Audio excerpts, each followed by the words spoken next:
ప్రధాని మోదీని కలిశారు తెలంగాణ బీజేపీ నేతలు. ఈ సందర్భంగా తెలంగాణ ప్రజలు మన వైపు చూస్తున్నారు అన్నారు ప్రధాని మోదీ. ఏడాదిలోనే కాంగ్రెస్ ప్రభుత్వంపై వ్యతిరేకత వచ్చిందన్నారు ఆయన. మీరందరూ కలిసి పనిచేస్తే మనదే అధికారం అంటూ హితబోధ కూడా చేశారు మోదీ. ఇకనైనా తెలంగాణ బీజేపీ నేతలు యూనిటీగా ఉంటారా? మోదీ చెప్పినట్లు రాబోయే రోజులు భారతీయ జనతా పార్టీవేనా?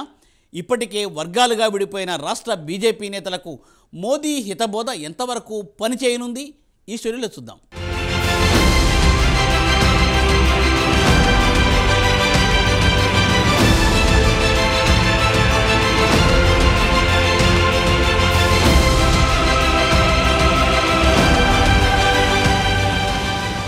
తెలంగాణ బీజేపీ సీనియర్లు ఎవరికి వారే యమునా తీరే మాదిరి వ్యవహరిస్తున్నారు. గత అసెంబ్లీ ఎన్నికల్లో అధికారం దక్కే సమయానికి రాష్ట్ర అధ్యక్షుడిగా బండి సంజయ్ను తొలగించారు. ఆ పొరపాటుతో చాలా మూల్యం చెల్లించుకుంది బీజేపీ. కనీసం 35 స్థానాల్లో బలంగా పోటీనిచ్చి గెలిచే అవకాశం ఉన్నప్పటికీ కేవలం 8 అసెంబ్లీ స్థానాలతో సరిపుచ్చుకుంది. తర్వాత జరిగిన లోక్సభ ఎన్నికల్లో మెరుగుపడి 8 లోక్సభ స్థానాలను కైవసం చేసుకుంది. బీఆర్ఎస్ వీక్ అవడంతో ఇది సాధ్యపడిందని రాజకీయ విశ్లేషకులు అప్పట్లో విశ్లేషించారు. లోక్సభ ఎన్నికల్లో మంచి ఫలితాలను సాధించిన నేతల్లో మాత్రం ఐక్యత లేకుండా పోయింది. చాలాసార్లు పార్టీ జాతీయ నేతలు రాష్ట్రానికి వచ్చి నేతలంతా ఏకతాటిపై ఉండాల్సిందిగా సూచనలు కూడా చేశారు. అయినప్పటికీ హైడ్రా, మూసీ పునర్జీవంపై ఎంపీలు తలో మాట మాట్లాడారు. చివరికి మూసీ బాధితుల తరపున నిర్వహించిన సభకు కూడా కొందరు నేతలైతే హాజరు కాలేదు. మూసీపై నేతలంతా ఒకే మాట మీద ఉండాలని కేంద్ర పెద్దలు సూచించినా సీనియర్లు ఎవరి దారి వారిదే అన్న చందంగా వ్యవహరించారు.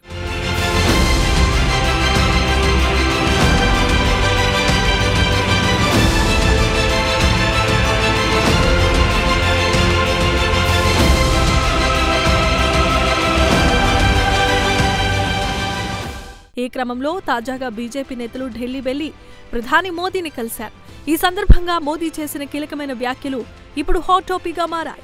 తనను కలిసిన నేతలకు మోదీ చాలా సమయాన్ని కేటాయించి మాట్లాడినట్లుగా తెలుస్తోంది. తెలంగాణలో రాబోయే ఎన్నికల్లో విజయం సాధించాలని నేతలకు సూచించారు. తెలంగాణ ప్రజలు ఇప్పటికే కాంగ్రెస్ పార్టీతో విసిగిపోయారని, మరోవైపు గత 10 ఏళ్ల బీఆర్ఎస్ పరిపాలన వల్ల జరిగిన తప్పులు కూడా వారిని వెంటాడుతున్నాయని ఈ సందర్భంగా ప్రధానమంత్రి మోదీ అన్నట్లుగా తెలుస్తోంది. దీనికి సంబంధించి మోదీ తన ఎక్స్ ఖాతాలో కీలకమైన అంశాలను ప్రస్తావించారు. రాష్ట్రంలో మా పార్టీ ఉనికి వేగంగా విస్తరిస్తోంది. తెలంగాణ ప్రజలు ఇప్పటికే కాంగ్రెస్ తో విసిగిపోయారు. అంతేకాక బీఆర్ఎస్ పరిపాలన వల్ల కలిగిన భయంకరమైన జ్ఞాపకాలతో బ్రతుకుతున్నారు. ఎంతో ఆశతో బీజేపీ వైపు చూస్తున్నారు. కాంగ్రెస్, బీఆర్ఎస్ల ప్రజా వ్యతిరేక విధానాలకు వ్యతిరేకంగా భాజపా తన స్వరాన్ని గట్టిగానే వినిపిస్తూనే ఉంటుంది. మా కార్యకర్తలు మా అభివృద్ధి ఎజెండాను వివరిస్తూనే ఉంటారు అని ప్రధాని మోదీ పేర్కొన్నారు.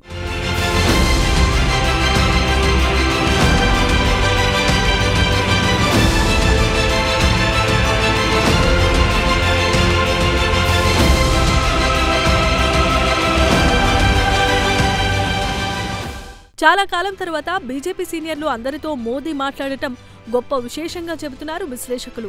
అయితే నేతలందరూ విభేదాలను పక్కన పెట్టి పనిచేయాలని సూచించినట్లుగా సమాచారం. ఇక రాబోయే ఎన్నికల్లో తెలంగాణలో బీజేపీని ఎలాగైనా గెలిపించేలా కలిసికట్టుగా పనిచేయాలని చెప్పారు. ఈ సందర్భంగా తెలంగాణలో అధికార కాంగ్రెస్ ప్రభుత్వ వైఫల్యాలను ఎండగట్టడానికి తమ ప్రణాళికలను బీజేపీ నేతలు మోదీకి వివరించారు. ఈ సందర్భంగా తెలంగాణ రాజకీయ పరిస్థితులపై కూడా మోదీ ఆరా తీస్తున్నట్లుగా తెలుస్తోంది. తెలంగాణ బీజేపీలో ఉన్న వర్గ విభేదాలను మోదీ గుర్తించే అందరికీ హితబోధ చేసినట్లు రాజకీయ పరిశీలకులు చెబుతున్నారు. మీరు కష్టపడి పనిచేస్తే ప్రజలు మీకు తగిన ప్రతిఫలమిస్తారని సమావేశానికి హాజరైన బీజేపీ నేతలతో ప్రధాని మోదీ చెప్పినట్లు సమాచారం.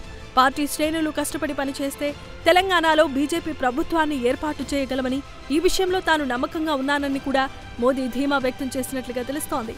ప్రధాని మోదీతో భేటీ తర్వాత తెలంగాణ రాష్ట్ర బీజేపీ అధ్యక్షుడు కిషన్ రెడ్డి మాట్లాడుతూ రాష్ట్రంలో కేంద్ర ప్రభుత్వ పథకాలపై దృష్టి సారించాలని, వాటి అమలు జరిగేలా చూడాలని మోదీ తమను కోరినట్లు చెప్పారు.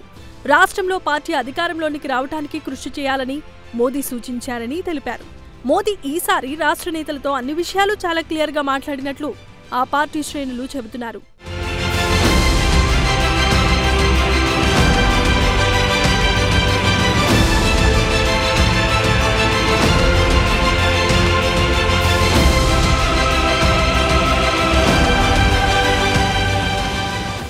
బీజేపీ అస్సాం, ఒడిశా, త్రిపుర మాదిరి తెలంగాణలో కూడా అధికారంలోకి రావాలని తహతహలాడుతోంది.